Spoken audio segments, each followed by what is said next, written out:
నేను మీ సీతని ఈరోజైతే మా వారైతే పరమాన్నం అయితే చేయమన్నారండి. నేనైతే ఇలా చేస్తున్నానండి పరమాన్నం. నేనైతే ఒక కప్పుతో పాలు తీసుకున్నాను.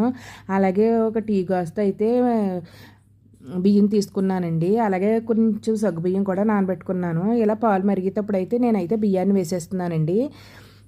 అలాగే నానబెట్టుకున్న సగ్గుబియ్యాన్ని కూడా వేసేసుకుంటున్నాను.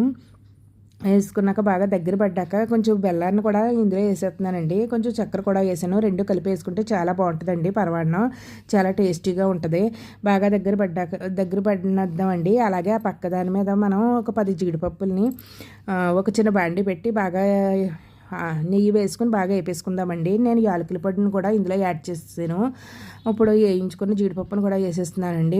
మీరైతే ఏ విధంగా చేస్తారో నాకైతే కామెంట్లో చెప్పండి. అలాగే నేనైతే ఈ విధంగా చేస్తానండి. ఇదైతే చాలా బాగుంటుందండి. పాలు విరక్కుండా వస్తాయండి. అలాగే నా